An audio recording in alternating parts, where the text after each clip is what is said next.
നമസ്കാരം പ്രിയപ്പെട്ട പ്രേക്ഷകരെ, ദിനപത്രങ്ങളിലെ പ്രധാന വാർത്തകളിലേക്ക് ഏവർക്കും സ്വാഗതം. ഇന്ന് ഏപ്രിൽ 27 ഞായർ. ഫ്രാൻസിസ് പാപ്പയ്ക്ക് വിടചൊല്ലി ലോകം.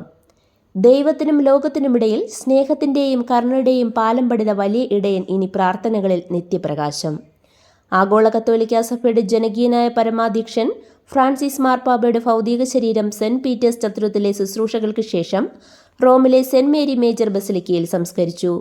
വത്തിക്കാനിൽ 9 ദിവസത്തെ ദുഃഖാചരണത്തിന് ഇതോടെ തുടക്കമായി.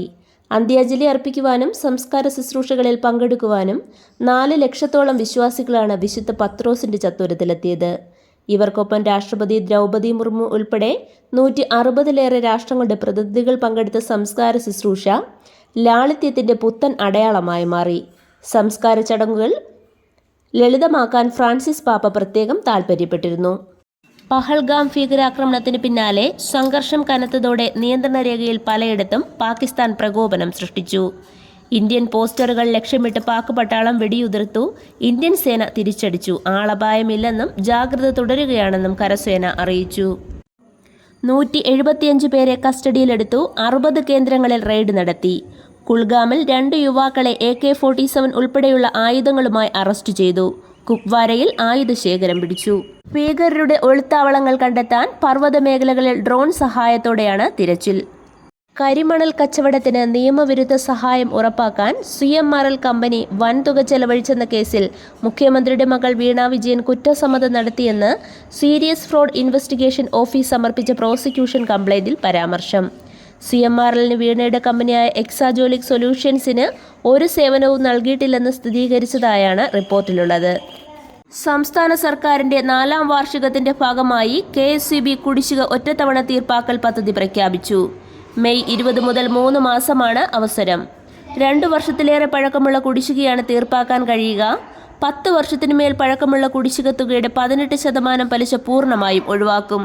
ക്രമസമാധാന ചുമതലയുള്ള ADGP മനോജ് എബ്രഹാമിനെ DGP റാങ്കിൽ അഗ്നിശമന സേനാ മേധാവിയായി സർക്കാർ നിയമിച്ചു. അടുത്ത മാസം 1-ന് ചുമതലയേൽക്കും. നിലവിലെ അഗ്നിശമന സേനാ മേധാവിയായ DGP K പത്മകുമാർ ഈ മാസം 30-ന് വിരമിക്കുന്ന ഒഴിവിലാണ് നിയമനം. ജില്ലാ കോൺഗ്രസ് കമ്മിറ്റി പ്രസിഡന്റുമാരുടെ നിയമനം AICC നേരിട്ട് നടത്തും. DCC പ്രസിഡന്റുമാർക്ക് കൂടുതൽ അധികാരവും പ്രവർത്തന സ്വാതന്ത്ര്യവും നൽകാനുള്ള അഹമ്മദാബാദ് AICC സമ്മേളന തീരുമാനത്തിന്റെ തുടർച്ചയാണിത്. സെക്രട്ടേറിയറ്റിനു മുന്നിൽ സമരം തുടരുന്ന ആശാ വർക്കർമാർ രാപകൽ സമരത്തിന്റെ 81-ാം ദിവസമായ മെയ് 1-ന് സെക്രട്ടേറിയറ്റിനു മുന്നിൽ മെയ് ദിന റാലി നടത്തും. സംസ്ഥാനത്തിന്റെ വിവിധ ഭാഗങ്ങളിൽ നിന്നുള്ള ആശമാരും മറ്റു തൊഴിലാളികളും അണിനിരക്കും.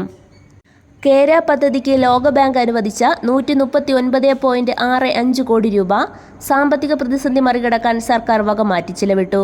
ലോകബാങ്കിൽ നിന്ന് കേന്ദ്ര സർക്കാർ വഴി ട്രഷറി അക്കൗണ്ടിൽ എത്തിയ തുക കൃഷി വകുപ്പിന് കൈമാറുന്നതിനു പകരം സാമ്പത്തിക വർഷാവസാനത്തെ ചെലവുകൾക്കായാണ് സർക്കാർ ഉപയോഗിച്ചത്.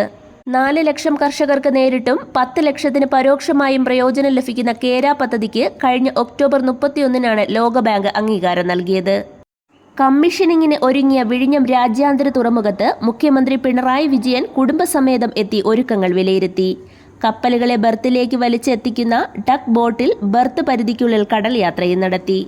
മെയ് 2-ന് തുറമുഖത്തിന്റെ കമ്മീഷനിങ്ങിന് എത്തുന്ന പ്രധാനമന്ത്രി നരേന്ദ്രമോദിയുടെ കാര്യപരിപാടികൾ ഇതുവരെ അന്തിമമായിട്ടില്ല. അതിർത്തിയിൽ സംഘർഷം നിലനിൽക്കുന്ന സാഹചര്യത്തിൽ വിശദമായ സുരക്ഷാ പദ്ധതികൾക്ക് ആലോചിക്കുന്നുണ്ടെന്നാണ് വിവരം. കൊച്ചി രാജ്യാന്തര വിമാനത്താവളത്തിൽ 5.5 കോടി രൂപ വരുന്ന 5.5 കിലോ ഹൈബ്രിഡ് കഞ്ചാവുമായി മലയാളി പിടിയിൽ. മലപ്പുറം സ്വദേശിയാണ് പിടിയിലായത്.